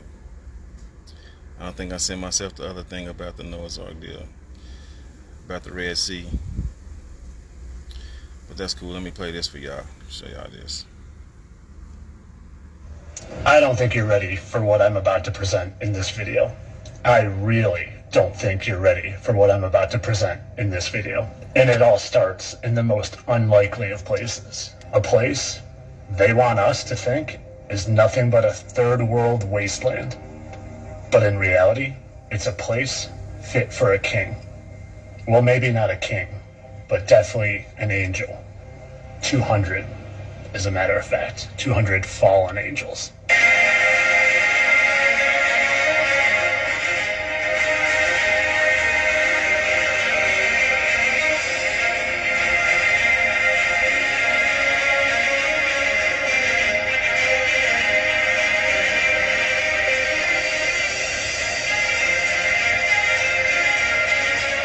And while they create propaganda like Borat to keep us from knowing who actually lives here and what this place actually is, I figured it out. I figured out that the top of their pyramid just happens to have a secret meeting chamber with exactly 200 perfectly aligned seats. 200 perfectly aligned seats that just perfectly matches the amount of fallen angels talked about in the Book of Enoch. 200 that just almost perfectly matches the amount of impact craters that, I don't know, could have been caused from heavenly bodies crashing down to Earth. Heavenly bodies whose leader just happens to also be called Lucifer, or the Light Bearer. The Light Bearer whose torch is often celebrated across all of the large cities of the world, and whose torch who is oddly placed next to a giant Easter egg. An Easter egg that might actually reveal why eggs are associated with Ishtar, because Easter was originally the celebration of Ishtar, the Assyrian and Babylonian goddess of fertility and sex. And maybe this city is also hiding the free energy that they're using, because I have seen these exact buildings associated with the old dirigibles that used to charge from them. But we haven't even talked about the most interesting thing that I found in this city called Astana, which just happens to be an anagram for the word Satan, and it's just down the road from this pyramid. Or should I say, right down the river from this pyramid. And I'm going to take this time and say, all of this is pure speculation. Obviously, there could be other stories here, but too many of them line up to me. Way too many of them. Especially when you see what I found here. And it's what I started this video with. You look at this, and you tell me that doesn't look like some sort of portal. A portal that they might just be using to try to summon some real evil to this place we live. Or maybe even just a prop to propagate their fake summoning of the return of Jesus as a hologram.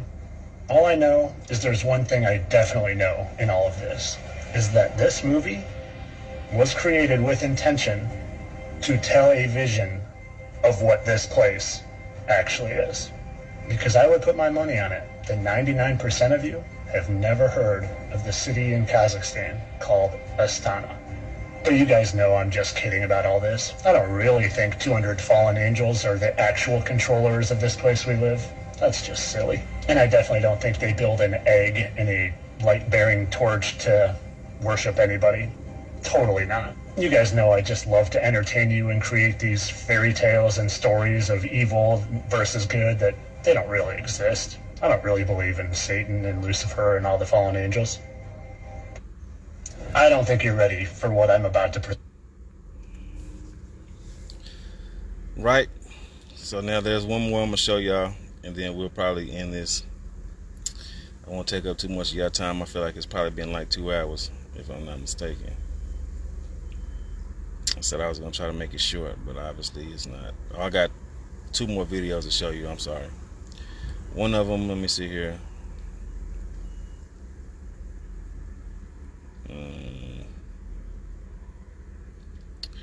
Where is it at?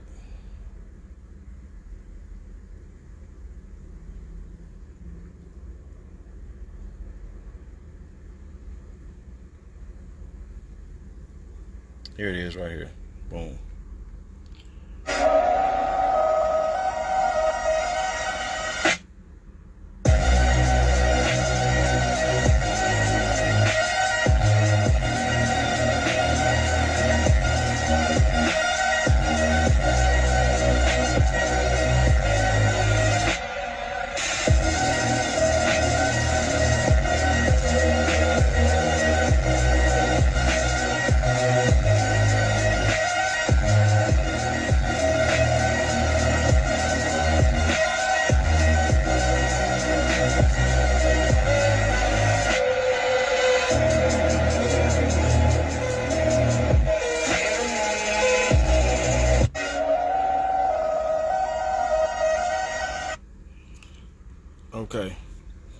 So the reason I showed y'all that one with the illusion is because I already spoke about illusionists.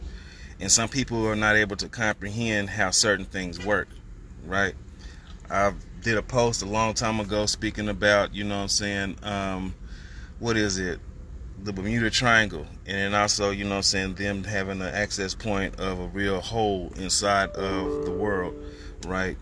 And so we know that there's an inner earth just like there's this part that we live on. You know what I'm saying? Now, I told y'all in the past, I think maybe 2 or 3 videos ago, about a dream I had, you know what I'm saying? I think it was last year, if I'm not mistaken. And the dream was that there were all kind of like weird signs in the sky and stuff like that that were making people like feel like that, oh, you know what I'm saying, life is in jeopardy or whatever, but I knew that it was an illusion.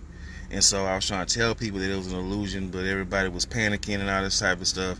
I said the sky was like a kind of like a, not a full red color, but almost like a pinkish a little bit, but not really pink, you know what I'm saying?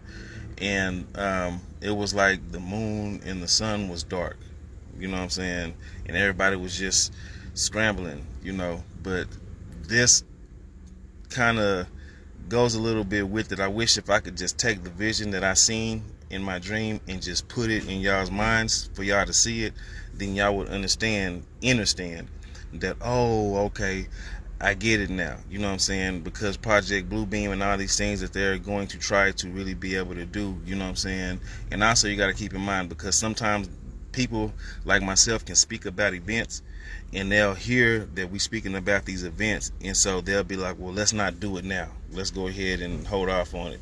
And the reason that makes it a beautiful thing is because as we speak about these events, then they're like, well, wait a minute, let's hold off on it. So that gives us that much more time on the clock for us to be able to, you know what I'm saying, get right and get ourselves right and stuff like that. Also, at the same time, they try to do it to make it seem like that the people like myself and many others, you know what I'm saying, who are utilizing their prophetic gifts and stuff like that, are not fully accurate. So it makes it look like, oh, well, no, they're not able to, you know what I'm saying? So then people be like, oh, well, this is not real, the Most High is not real, this type of stuff that we and all this extra stuff to have people go back to sleep. Okay? I'm just able to see certain things. I'm not saying that I'm, you know what I'm saying, a prophet or nothing like that. This is the last thing I want to play for y'all, and then we'll end this video. Okay?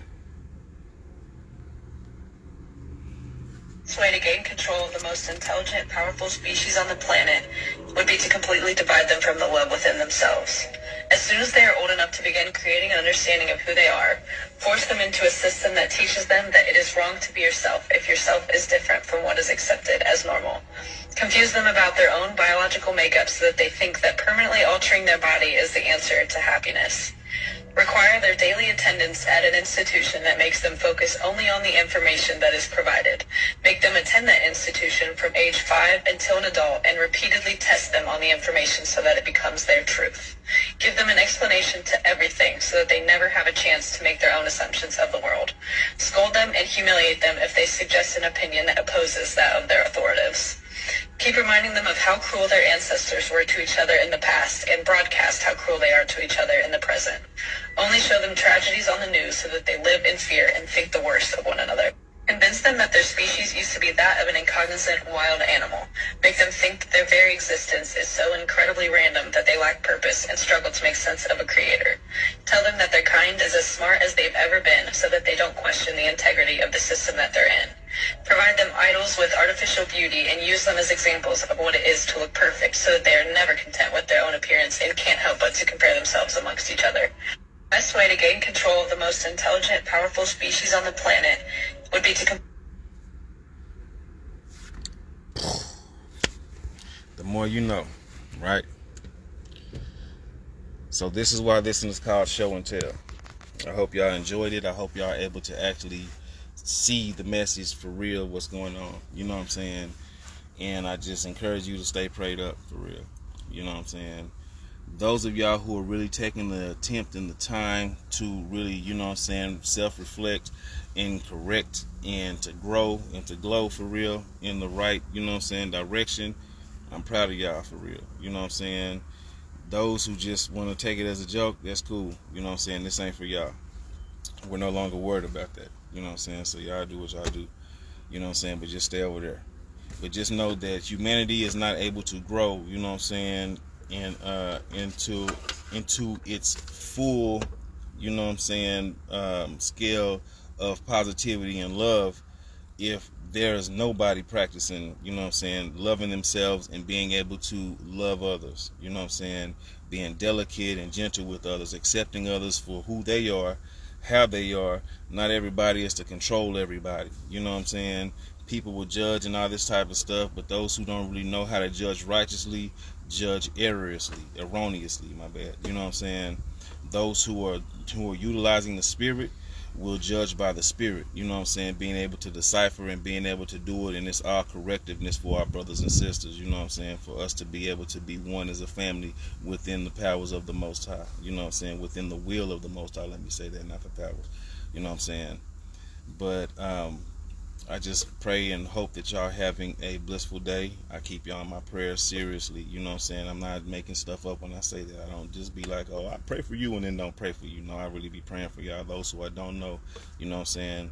I be praying for a lot of different things. You know what I'm saying? Restoration of those who are missing relationships, those who want a relationship, those who are lost, and to be able to have a relationship with the Most High, that the angels are loosed unto them, that they can be able to have an interaction with somebody that is able to lead them into or love them into, you know what I'm saying, the presence of the Most High, that they can develop their own intimate relationship with the Most High.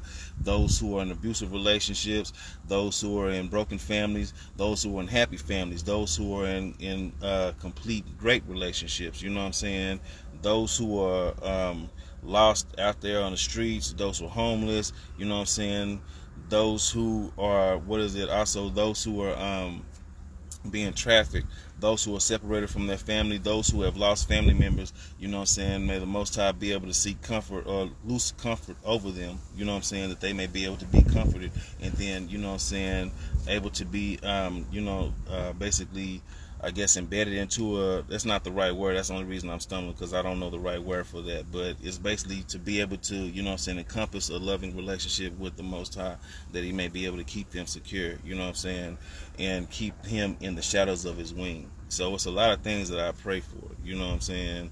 It's just a lot of things. Those who are depressed, those who are suicidal, those who have anxiety, those who, you know what I'm saying, are lacking financially, you know what I'm saying, those who are lacking mentally. I pray for a lot of people who are small, like spiritually, mentally, and physically, you know what I'm saying, who desire to be more than what they are, standing in agreement with those who want to grow and glow.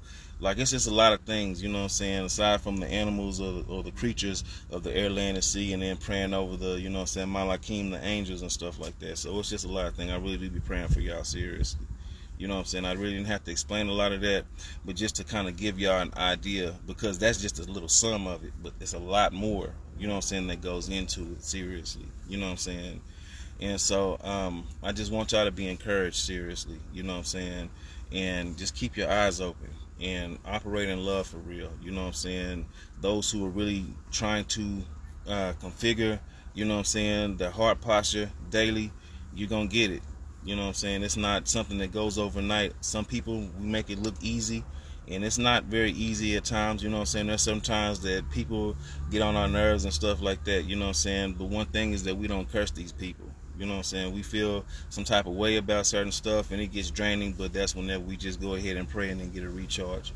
You know what I'm saying? So I also be praying, because I led to say this, I also be praying that a lot of y'all can be filled with the Ruach HaKodesh, you know what I'm saying, the Holy Spirit, that y'all may be able to navigate accordingly through life, you know what I'm saying, with the will of the Most High on your life for real.